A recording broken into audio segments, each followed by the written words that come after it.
दिगंबरा दिगंबरा श्री पादवल्लभ दिगंबरा. नमस्कार मंडळी. तर आज आहे दत्त जयंती. तर मी तुम्हाला दत्त जन्माची कथा सांगणार आहे. त्यामुळे व्हिडिओ स्किप न करता शेवटपर्यंत जरूर बघा. चॅनलमध्ये नवीन असाल तर चॅनल लाईक करा आणि सबस्क्राईब देखील करा. तसेच कमेंटमध्ये श्री गुरुदेव दत्त किंवा श्री स्वामी समर्थ लिहायला विसरू नका, जेणेकरून आपल्याला देखील दत्तगुरूंचा आशीर्वाद हा प्राप्त होईल. हिंदू धर्मात भगवान दत्तात्रय यांना ब्रह्मा, विष्णू आणि शिव या तीन त्रिमूर्तींचे रूप मानले जाते. आज भगवान दत्तात्रय यांची जयंती आहे. पौराणिक मान्यतेनुसार भगवान दत्तात्रय विष्णूचा 6वा अवतार मानला जातो. भगवान दत्तात्रय हे 3 प्रकारांमुळे कलियुगात देवता मानले जातात. गाय आणि कुत्रा दोघेही त्यांच्या सवारी आहेत. असे मानले जाते की भगवान दत्तात्रयांची उपासना केल्यास तिन्ही त्रिमूर्तीची उपासना होते. भगवान त्रिदेवच रूप समजल्या जाणाऱ्या दत्तात्रयांना आजन्म ब्रह्मचारी आणि संन्यासी देखील म्हणतात. आता आपण दत्त जयंतीची कथा बघूया. तर ही कथा गुरुचरित्र या ग्रंथामध्ये देखील दिलेली आहे. श्री गणेशाय नमः, श्री सरस्वते नमः, श्री गुरुभ्यो नमः, श्री कुलदेवताय नमः. सिद्धमुनींनी सांगितलेले गुरुमहात्म्य ऐकून नामधारकाला अतिशय आनंद झाला. तो सिद्धमुनींचा जय जयकार करत म्हणाला, अहो सिद्धमुनीवर्य, आपण माझ्या मनातील संदेह दूर केलात. आज तुमच्यामुळेच मला परमार्थाचे मर्म समजले. तुम्ही जे गुरुमहात्म्य सांगितले त्यामुळे माझ्या मनाला पूर्ण समाधान लाभले आहे. आता मला कृपा करून सांगा, आपण कोठे राहता, भोजन कोठे करता, मी आपला दासानुदास होऊ इच्छितो. नामधारकाने असे विचारले असता सिद्धांना अतिशय आनंद झाला. त्यांनी नामधारकाला प्रेमाने आलिंगन दिले आणि ते म्हणाले, ज्या ज्या ठिकाणी श्री गुरु राहत होते तेथे तेथे मी राहतो. गुरुस्मरण हेच माझे भोजन. गुरुचरित्रामृताचे मी सदैव सेवन करतो. असे सांगून त्यांनी नामधारकाला श्री गुरुचरित्र ग्रंथ दाखवला. ते म्हणाले, या श्री गुरुचरित्राचे नित्य श्रवण पठण केले असता भक्ती आणि मुक्ती, सुखभोग आणि मोक्ष यांची प्राप्ती होते. मनातील सर्व इच्छा पूर्ण होतात. ही कथा श्रवण केली असता धन, धान्य, संपत्ती, पुत्र, पौत्र इत्यादींची प्राप्ती होते. ज्ञान प्राप्ती होते. या ग्रंथाचे सप्ताह पारायण केले असता सर्व मनोरथ सिद्धीला जातात. जे निपुत्रिक असतील त्यांना पुत्र संतान प्राप्त होते. ग्रह रोगादी पीडा नाहीशा होतात. बंधनातून सुटका होते. या ग्रंथाचे श्रवण पठण करणारा ज्ञानसंपन्न सतायुषी होतो. सिद्धमुनींनी असे सांगितले असता अतिशय आनंदित झालेला नामधारक त्यांना नमस्कार करून म्हणाला, आज तुमच्या रूपाने मला साक्षात्कारी गुरुच भेटले आहे. श्री गुरुचरित्र श्रवण करण्याची मला तीव्र इच्छा झाली आहे. तहानेने व्याकुळ झालेल्याला अमृत आणून द्यावे, त्याप्रमाणे तुम्ही मला आज भेटला आहात. मला श्री गुरुचरित्र सविस्तर सांगा. सिद्धमुनी त्याला आश्वासन देऊन म्हणाले, आता तू कसलीही चिंता करू नकोस. मी तुझे संकट दूर करेन. ज्यांच्या ठिकाणी गुरुभक्ती नाही ते श्री गुरुला बोल लावतात. श्री गुरु काय देणार असा विचार करतात. त्यामुळे त्यांना अनेक दुःख भोगावे लागतात. म्हणून तू सुद्धा संशय वृत्ती सोडून दे. श्री गुरुंवर दृढ विश्वास ठेव. श्री गुरु कृपेचा सागर आहेत. त्यांच्या देण्याला मर्यादाच नाही. ते तुझी उपेक्षा कधीही करणार नाहीत. श्री गुरु मेघदूतासारखे उदार आहेत. मेघ जलसृष्टी करतो, पण ते पाणी उथळ जागी साचत नाही. ते सखोल जागीच साचते. दृढ भक्ती ही सखोल जागीप्रमाणे असते. प्रसन्न झालेल्या श्री गुरुंनी मस्तकी वरदहस्त ठेवताच प्रपंच हा परमार्थ होतो. कल्पवृक्ष किंवा कामधेनू कल्पिले तेवढेच देते, पण श्री गुरु कल्पनेच्या पलीकडचेही देतात. म्हणून तू निसंदेह होऊन एकाग्र चित्ताने परम श्रद्धेने गुरुभक्ती कर. नामधारक म्हणाला, हे योगीश्वरा, आपण कामधेनू आहात, कृपासागर आहात. माझे मन आता स्वच्छ झाले आहे. आता श्री गुरुचरित्र ऐकण्याची मला ओढ लागली आहे. त्रिमूर्ती श्री गुरु मनुष्य योनीत अवतीर्ण झाले असे मी ऐकले आहे. ते कशासाठी अवतीर्ण झाले व ते मला सविस्तर सांगावे. नामधारकाचे हे बोलणे ऐकून सिद्धमुनींना अतिशय आनंद झाला. ते म्हणाले, वत्सा, आजपर्यंत तू जी काही गुरुसेवा केलीस ती आज फळास आली. मी पृथ्वीवर सर्वत्र संचार केला, परंतु श्री गुरुचरित्राविषयी कोणीही मला म्हणाले नाही. आम्हाला गुरुचरित्र सांगा असे कोणीही म्हटलं नाही. तूच पहिला मला भेटलास. तूच खरा भाग्यवान आहेस. ज्याला इहपर कल्याणाची इच्छा आहे त्यालाच ही चरित्र कथा गोड लागेल. तू श्री गुरुचा भक्त आहेस म्हणून तुला ही सद्बुद्धी झाली. आता तू काय वाचा मन एकाग्र करून श्री गुरुचरित्र श्रवण कर. त्यामुळे तुला 4 पुरुषार्थ प्राप्त होतील. या चरित्र श्रवणाने धनधान्यादी संपत्ती, पुत्र पौत्र, दीर्घायुष्य इत्यादी प्राप्त होते. कलियुगात ब्रह्मा, विष्णू, महेश मनुष्य रूपाने पृथ्वीवर अवतीर्ण झाले ते श्री गुरु दत्तात्रय होय. भूभार हलका करून भक्तांचा उद्धार करण्यासाठी ते सर्वत्र संचार करत असतात. आता पुढे प्रथम आदी वस्तू एकच ब्रह्म असून प्रपंचात 3 गुणांना सत्व रज तम अनुसरून 3 मूर्ती झाल्या. त्यात ब्रह्मा हा रजोगुणी, विष्णू सत्वगुणी व महेश तमोगुणी. त्रिगुणात्मक एकच मूर्ती ती म्हणजे दत्तात्रय. पहिला सृष्टी निर्माण करतो, दुसरा त्याचे पालन पोषण करतो आणि तिसरा तिचा संहार करतो. हे 3 गुण अभिन्न आहेत. ही सृष्टी चालवणे हे त्या तिघांचे कार्य. या अवतारांचे कार्य व अवतार घेण्याचे कार्य याविषयी पुराण कथा आहे, तीच मी तुला सांगतो. अंबर ऋषींनी, त्यांना अंबरीश असेही म्हणतात, द्वादशीच्या निमित्ताने विष्णूला अवतार घेण्यास लावला. ती कथा ऐक. अंबरीश ऋषींनी द्वादशी व्रत सुरू केले होते. ते नित्य अतिथी अभ्यंगताची पूजा करून सर्व काळ हरिचिंतन करत असत. त्यावेळी पारणे फेडण्याआधी कोणी अतिथी आला तर त्याला अगोदर भोजन द्यायचे व मग आपण द्वादशीचे भोजन करायचे, अशी शास्त्रज्ञ आहे. अंबरीशांच्या व्रताची कीर्ती सर्वांना माहीत होती. त्यांचा व्रतभंग करायचा असा हेतू मनात धरून शीघ्रकोपी दुर्वास ऋषी अतिथी म्हणून मुद्दाम अंबरीशाकडे गेले. त्या दिवशी द्वादशी अगदी घटकाभरच होती. पारणे करायचे तर तेवढ्या वेळेतच अन्नग्रहण करावयास हवे, पण त्याच वेळी दुर्वास अतिथी म्हणून आले. दुर्वासांना पाहताच अंबरीशांना मोठी भीती वाटली. वेळ तर थोडाच होता, आता आपला व्रतभंग होणार या विचाराने ते अगदी अस्वस्थ झाले. तशाही परिस्थितीमध्ये अंबरीशांनी दुर्वासाचे स्वागत करून त्यांची पूजा केली. भोजनापूर्वी दुर्वास स्नानासंध्या करण्यासाठी नदीवर गेले. सत्वर परत या असे अंबरीशांनी त्यांना सांगितले. इकडे द्वादशी तिथी संपण्याची वेळ आली तरीही दुर्वासांचा पत्ताच नव्हता. शेवटी व्रतभंग होऊ नये म्हणून अंबरीशांनी केवळ एक आचमन करून पारणे केले. अतिथीच्या जागेवर भोजनाचे पान वाढून ठेवले. थोड्याच वेळाने दुर्वास आले. त्यांना सगळा प्रकार समजला. अंबरीशांकडे रागाने पाहून म्हणाले, अरे दुरात्म्या, अतिथीने भोजन करण्याआधीच तू भोजन केलेस. थांब, मी तुला शाप देतो. हे शब्द ऐकताच अंबरीश घाबरले. त्यांनी अत्यंत कळवळून भगवान विष्णूंचा धावा केला. शीघ्रकोपी दुर्वासांच्या मुखातून शापवाणी बाहेर पडली. अरे दुरात्म्या, माझ्या आधी तू भोजन केलेस. माझा तू अक्षम्य अपराध केला आहेस. या अपराधाबद्दल तुला सर्व योनीत जन्म घ्यावा लागेल. ही शापवाणी ऐकताच अंबरीश दुःखाने रडू लागले. त्याच क्षणी भक्तवत्सल्य भगवान विष्णू प्रकट झाले. ते दुर्वासांना म्हणाले, मुनिवर्य, तुम्ही माझ्या भक्ताला शाप दिलात, पण मी त्याचे रक्षण करणार आहे.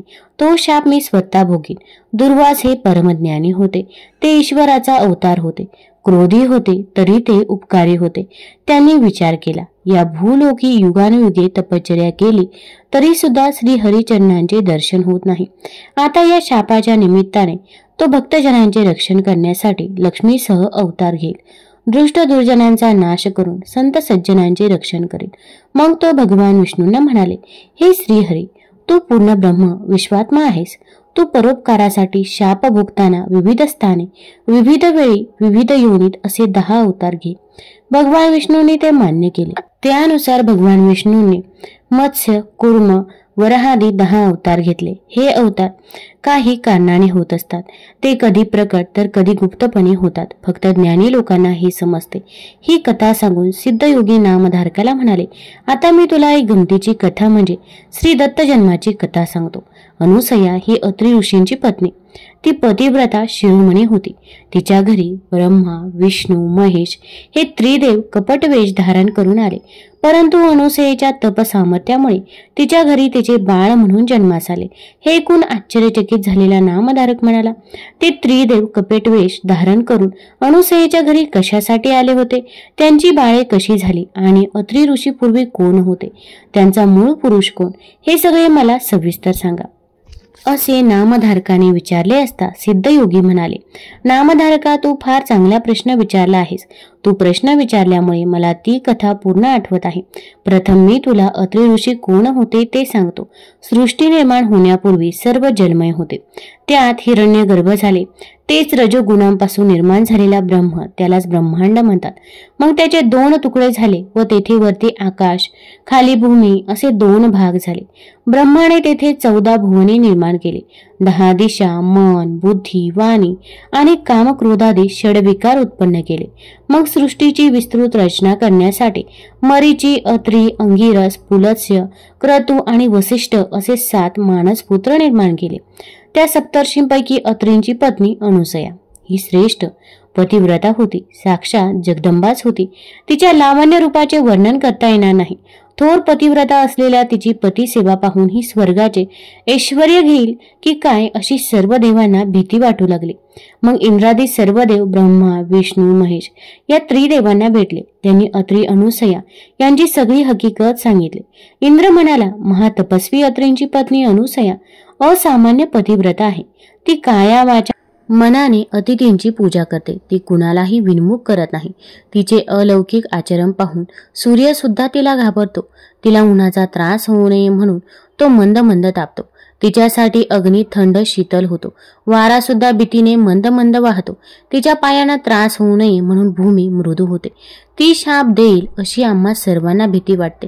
ती कोणत्याही देवाचे स्थान हिरावून घेईल असा तिच्या पुण्याचा प्रभाव आहे. यावर काहीतरी उपाययोजना करा, नाहीतर स्वर्ग तर जाईलच. शिवाय आम्हाला तिच्या दारात सेवा चाकरी करावी लागेल. देवांचे घराणे एकदाच ब्रह्मा, विष्णू, महेश भयंकर रागावले आणि म्हणाले, चला आत्ताच आपण तिच्याकडे जाऊ. तिच्या पतिव्रतेचा भंग करून तिला पृथ्वीवर ठेवू, नाहीतर यमलोकाला पाठवू. असे बोलून त्यांनी सर्व देवांना निश्चिंत राहण्यास सांगितले.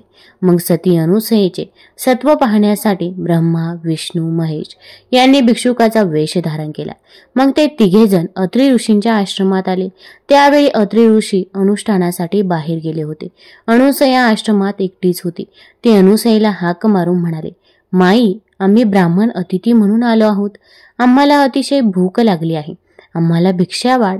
तुमच्या आश्रमात सदा संतर्पण चालू असते. अतिथी अभ्यंगतांना येथे इच्छा भोजन दिले जाते असे आम्ही ऐकले आहे. म्हणून आम्ही मोठ्या आशेने आलो आहोत. आम्हाला लवकर भोजन दे, नाहीतर आम्ही परत जातो.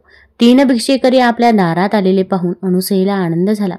तिने त्यांचे स्वागत करून त्यांचे पाय धुतले, बसण्यास दिले. त्यांना अर्घ्यपाद्य देऊन गंधाक्षत पुष्पांनी त्यांची पूजा केली. मग हात जोडून म्हणाले, आपण स्नान करून या, तोपर्यंत पाणी वाढते. तेव्हा ते भिक्षुक म्हणाले, आम्ही स्नान करूनच आलो आहोत. आम्हाला लवकर भोजन दे.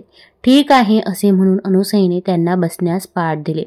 पाने मांडली व अन्न वाढण्यास सुरुवात केली. तेव्हा ते भिक्षुक म्हणाले, माई, आम्हाला असे भोजन नको. आम्हाला इच्छा भोजन हवे आहे. तुझ्या सौंदर्याची कीर्ती आम्ही ऐकली आहे. तुझे विवस्त्र सौंदर्य पाहावे अशी आमची इच्छा आहे.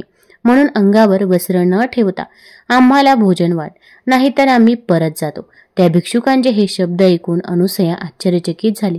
ती परमज्ञानी सती साध्वी होती. तिने ओळखले, हे कोणी साधे भिक्षुक नाहीत. आपली परीक्षा पाहण्यासाठी हे देवच आले आहेत. नाहीतर अशी विचित्र मागणी कोण कशाला करील. आता हे परत गेले तर पतीच्या आज्ञेचा भंग होईल. विवस्त्र होऊन भोजन वाढले तर पतिव्रतेचा धर्म मोडेल. माझे मन निर्मळ आहे. पतीचे तपोबळच मला या संकटातून तारून नेईल. असा विचार करून अनुसया त्या भिक्षूंना तथास्तु असे म्हणून आत गेली. तिने आपल्या पतीचे स्मरण केले. पतीची मनात पूजा केली. मग तीर्थाचे भांडे बाहेर घेऊन आले. तिने आपल्या पतीचे एकदा स्मरण केले आणि ते तीर्थ तिघा भिक्षुकांच्या अंगावर शिंपडले.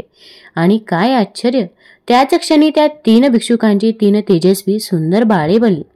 मग स्वतःला सावरून ती त्या बाळांना मांडीवर घेऊन थोपटू लागली. अंगाई गीत गाऊ लागली. ती बाळे भुकेने व्याकुळ होऊन रडत होती. त्यांना आता अन्नाची क्षुधा नव्हती. त्यांना हवे होते ते आईचे दूध. त्याच वेळी अनुसयेला वात्सल्याने पान्हा फुटला. तिने एकेका बाळाला स्तनपान देऊन शांत केले. मग तिने त्या बाळांना पाळण्यात ठेवून झोपवले. अवघ्या विश्वाची उत्पत्ती, स्थिती व लय करणारे ब्रह्मा, विष्णू, महेश हे त्रिदेव अनुसयेच्या तपोबलाने तिची बाळे झाली. तिच्या स्तनपानाने त्यांची भूक शमली. दुपारी अत्री ऋषी अनुष्ठान संपवून आश्रमात परत आले. पाळण्यातील 3 बालकांना पाहून त्यांना आश्चर्य झाले. अनुसयेने त्यांना सगळी हकीकत सांगितली. ही 3 बाळे म्हणजे ब्रह्मा, विष्णू, महेश हे त्रिमूर्ती आहेत. हे अत्री ऋषींनी अंतर्ज्ञानाने ओळखले. तेव्हा ब्रह्मा, विष्णू, महेश आणि अत्री ऋषींपुढे प्रकट झाले. वर माग असे ते अत्रींना म्हणाले. तेव्हा ते अनुसयेला म्हणाले, त्रिमूर्ती आपल्यावर प्रसन्न झाले आहेत. इच्छा असेल तो वर मागून घे. तेव्हा अनुसया हात जोडून म्हणाली, नाथ, हे 3 देव तुमच्या तपश्चर्येने प्रसन्न होऊन येथे आले आहेत. तुम्ही त्यांच्याकडून पुत्र मागून घ्या. अत्री म्हणाले, हे देवश्रेष्ठांनो, तुम्ही बालरूपाने माझ्या आश्रमात आलात तर पुत्ररूपाने येथेच राहा. तेव्हा तथास्तु म्हणून तिन्ही देव स्वस्थानी गेले. मग ब्रह्मदेव चंद्र झाला आणि श्री विष्णू दत्त झाला आणि महेश दुर्वास झाला. काही दिवसांनी चंद्र व दुर्वास मातेला म्हणाले, आम्ही दोघे तपाला जातो. तिसरा दत्त येथेच राहील, तोच त्रिमूर्ती आहे असे समज. अनुसयेने आज्ञा दिली असता चंद्र व दुर्वास तप करण्यासाठी निघून गेले. त्रिमूर्ती दत्त मात्र आई वडिलांची देवसेवा करत तेथेच राहिले. ब्रह्मदेव आणि शंकर यांनी आपापले दिव्य अंश दत्ताच्या ठिकाणी स्थापन केले.